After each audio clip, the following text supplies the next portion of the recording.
sobre la brevedad de la vida. Tiene dos títulos de este estoico, Séneca. Él decía, ¿por qué nos quejamos? ¿Por qué nos quejamos de la naturaleza? Ella se comportó admirablemente. La vida se sabe, la vida, si se sabe utilizar, es larga. A muchos los entretiene una insaciable avaricia. Este se siente arrastrado por las constantes dificultades que encuentra en unos trabajos sin sentido. Otro se embrutece con el vino. Aquel se duerme la pereza. A ese lo cansa su ambición siempre pendiente del juicio de los demás. Algunos, guiados por incontenible deseo de negociar, dan la vuelta por toda la tierra y recorren todos los mares con la única obsesión del lucro. La pasión por las armas arrastra a cierta clase de hombres también, que nunca tienen en cuenta los peligros ajenos ni se preocupan por los suyos. Los hay que se consumen en una esclavitud voluntaria, dejándose llevar por una veneración hacia sus amos. La mayor parte de aquellos que no saben a dónde van se dejan influir por pareceres diferentes y una inconstancia siempre voluble y descontenta consigo misma. Los zarandea por todas partes. La brevedad de la vida. Y ahora lo voy a leer y ya voy a compartir rápido con ustedes. Le voy a leer otro fragmento muy importante que quería compartir, no relacionado con el tiempo, aunque ocurrió al principio de nuestra república, o mejor dicho, en los tiempos de la independencia, del separatismo, y es que como muy pocos reconocen realmente la Iglesia Católica, muy pocos lo repiten, la Iglesia Católica, en los días de la independencia, sobre todo al final, sobre todo bajo la voz guía del Papa, León XIII, condenó a los mambises, condenó nuestra guerra separatista de independencia, nuestra guerra nacionalista fue condenada por el Papa y fueron bendecidos los españoles que iban a Cuba a frenar nuestros deseos de ser soberanos, libres, independientes. En el Diario de la Marina de 1896, plena guerra, 1896, el Papa León XIII envió un mensaje donde enviaba también, junto con mensaje, su santa bendición al ejército español que venía a combatir contra los libertadores cubanos. Esto lo estoy leyendo del historiador Emilio Roy. La bendición al ejército español que venía, repito, a combatir contra los libertadores cubanos. Según lo dio a conocer el Diario de la Marina del 17 del mismo mes y año, transcribiendo también estas palabras que el arzobispo de Compostela dio a los soldados. Ese mensaje papal era el siguiente, cito, al Papa León XIII. Vais, esto se lo dice a los españoles, que van a Cuba. Entre ellos, el padre de Fidel Castro. Yo no sé si era católico, pero lo incorporo como para entender el contexto, ¿no? Vais a combatir contra los enemigos de España, lo mismo contra los negros y mulatos que contra los blancos y criollos, contra los que, ingratos a la madre patria y abusando de la libertad que ésta les ha concedido, le hacen una guerra cruel. Vais a sostener una guerra de religión, porque los insurrectos destruyen las iglesias e impiden el culto divino. O sea, los mambises son algo así como herejes porque están impidiendo que se celebren las misas católicas, atacando.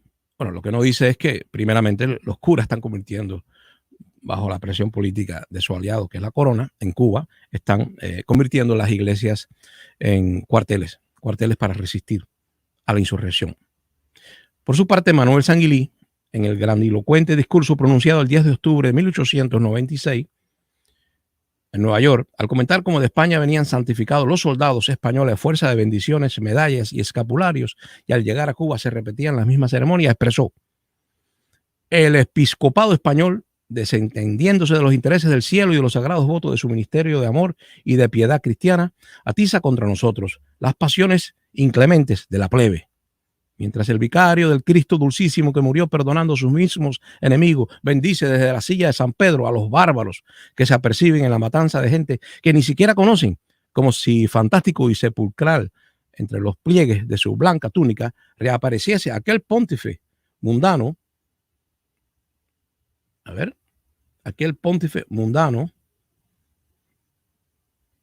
Bueno, se refiere a, aquí no encuentro bien la página, en la última etapa de la Guerra Libertadora Cubana, 30 años, el Papa León XIII. Bueno, Sanguilí le responde al hecho, al Papa, bendiciendo las tropas españolas. Esto es importante saberlo, importante saberlo. El Papa León XIII murió en el 93. Quiere decir que él vio como su bendición a los españoles que iban contra nuestro intento soberanista, pues su bendición no funcionó. La bendición del Papa Juan, del Papa León XIII no funcionó porque los españoles perdieron la guerra.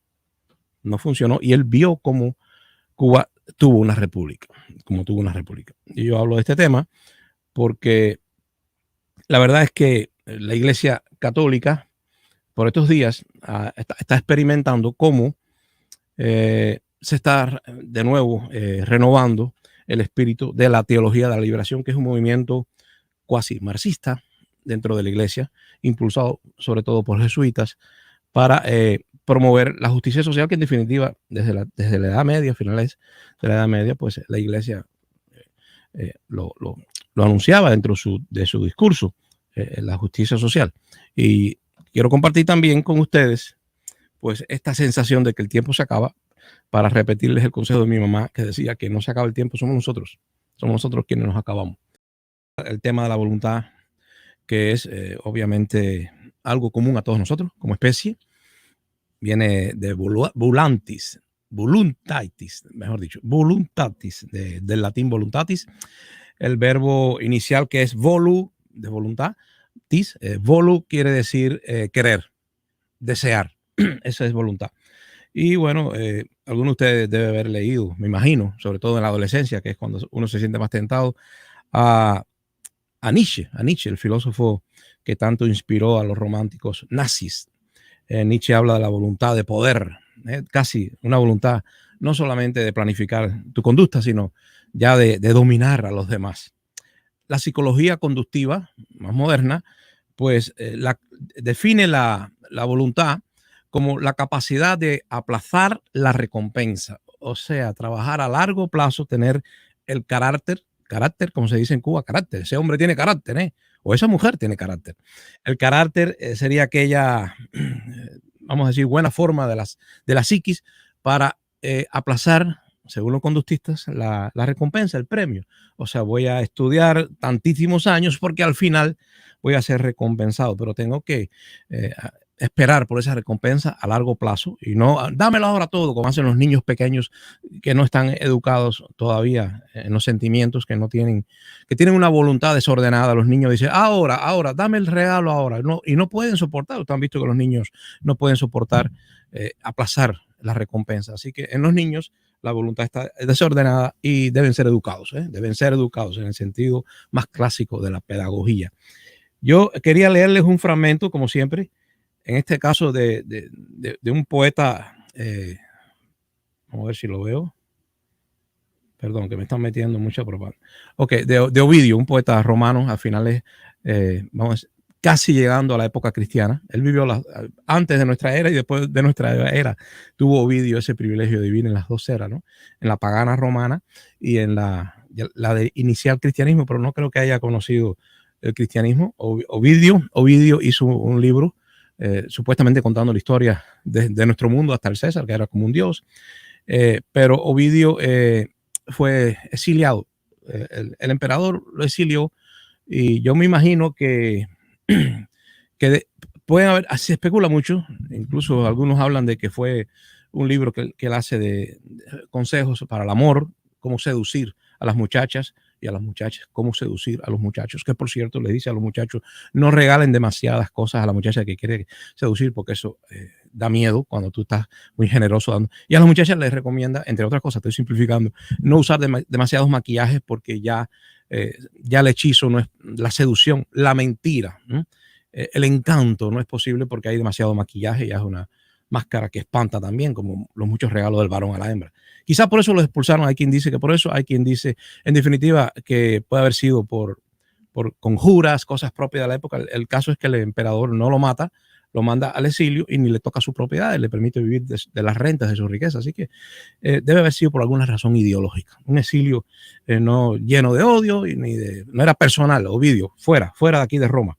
Este emperador, después de todo, expulsó hasta a su propia hija, desordenada y promiscua, a una isla y la alejó de todo varón y todo vino. Así que era un hombre con carácter para ejercer la autoridad sobre otros, parecido a la voluntad de Nietzsche. Dice Ovidio en esta historia que él, muy fantástica, donde él clasifica la historia de los hombres como primeramente vivían en una edad maravillosa, le llamaba la edad de oro, donde no había ni que trabajar la tierra, se vivía de los frutos que salían espontáneamente de la tierra, es como un jardín del Edén, esa es la edad de oro, después viene una de plata, después viene una de bronce, empieza a hablar de las armas en esa etapa de bronce. Bueno, ustedes saben que la historia exacta habla también de una etapa de bronce anterior a la de hierro. Y él dice con relación a la etapa de hierro, que por cierto coincide esa etapa final del bronce, en espada quiero decir, armas de guerra, para ejercer la voluntad sobre otro, para dominar a los demás. Hacen falta armas, ¿no? Y él dice que lo que él dice, Ovidio, sobre la etapa de transición entre el bronce y el hierro, que el hierro obviamente Roma lo usó mucho y capaz que por eso el emperador le haya dicho a Ovidio, vete porque estás hablando mal del hierro de las espadas romanas. Y la verdad es que la historia de él fantástica, coincide un poco con esa edad oscura y donde desapareció prácticamente toda la civilización o toda la globalización del Mediterráneo oriental, que es la etapa del 1200 al 800 antes de nuestra era. Del año 1200 al 800 hubo una etapa de total desaparición. Desaparece la globalización de esa época, desaparece el comercio, desaparece la diplomacia, desaparecen los pueblos, se mueren la gente de hambre. Yo trato de coincidir, me parece que estoy en lo cierto, esa etapa con la etapa donde todavía el hambre alcanza a los primeros patriarcas que luego formarían el pueblo hebreo y que seguirían esos patriarcas a Egipto buscando comida porque había mucha hambre. Y ustedes saben la historia de las vacas flacas y las vacas gordas, ¿no? Para mí coincide con esa etapa. Pero Ovidio, voy al grano, Ovidio dice sobre la etapa de bronce finales que hay una decadencia moral de la costumbre. Me imagino que él lo relaciona con la violencia o con la capacidad que el hombre tiene ahora de con una espada imponer su voluntad a los otros. La tercera, dice Ovidio, estoy citando Ovidio en Metamorfosis, no la de Kafka. Aquella se llama Transformación, literalmente en alemán. Esta historia de Ovidio, del mundo, le llama Metamorfosis y dice, la tercera, después de la de oro, plata, de bronce, la tercera después de esta fue la edad de bronce, todavía está en el bronce, de índole más violenta y más proclive al uso de las salvajes armas, pero sin llegar a la depravación. No tanto, todavía no ha llegado a la depravación. La última es la del duro hierro. En esta época de peor talante, irrumpieron desde el principio todo tipo de delitos. Desaparecieron la vergüenza, la sinceridad y la lealtad. En su lugar surge el fraude, el engaño, la insidia y el insano deseo de poseer. Desplegaban las velas a los vientos que los navegantes aún no conocían bien. Las quillas de madera que tanto tiempo habían permanecido en las altas montañas desafían mares desconocidos y el prudente agrimensor marca con líneas largas la tierra que antes había sido común. O sea, aparece la propiedad privada sobre la tierra. Como el aire y la luz del sol habían sido de común, ¿no? Y no solo se le exigían al rico suelos, alimentos y mieses en abundancia, sino que se penetró en las vísceras de la tierra y se excavaron las riquezas, estímulo de todo crimen. En esta guardaba cerca de las sombras estigias. Y apareció el peligroso hierro. Sigue con el hierro y por eso, bueno, yo si yo fuera romano con poder hubiera dicho, estás hablando mal de las armas nuestras. Y apareció el hierro, el peligroso hierro y el oro más nocivo que el hierro. Apareció la guerra, que con ambos se combate, y manos ensangrentadas blandieron armas estridentes. Se vivía del robo. No hay huésped a salvo de su anfitrión, ni suegro a salvo de su yerno. E incluso entre hermanos es raro el perdón. El hombre busca la muerte de su esposa y esta de su marido. Horribles madrastas mezclan inmundos venenos y el hijo echa cuenta de los años del padre antes de tiempo. La piedad yace vencida y la Virgen Astrea abandona, última de los inmortales, la tierra empapada en sangre. Y bueno, Ovidio obviamente asocia a la técnica del hierro que sirve para el arado, porque no es lo mismo arar con madera, con bronce no tengo idea, pero no es lo mismo arar con madera que arar con un arado de hierro. Eso mejoró mucho la vida humana, pero él asocia el avance, la técnica del uso del hierro en esta historia a la violencia y la depravación moral, la depravación de la conducta ética de las personas. Yo quería hoy hablar de esto, pero hoy es viernes. Quería hablar de la voluntad, como ustedes interpretan, aunque me imagino que como el tema se acerca a la filosofía, pues no va a ser muy comentado aquí, porque aquí en Tinima TV nos gusta hablar de todo y que no nos agobie mucho el pensamiento abstracto. El pensamiento abstracto nos complica la vida.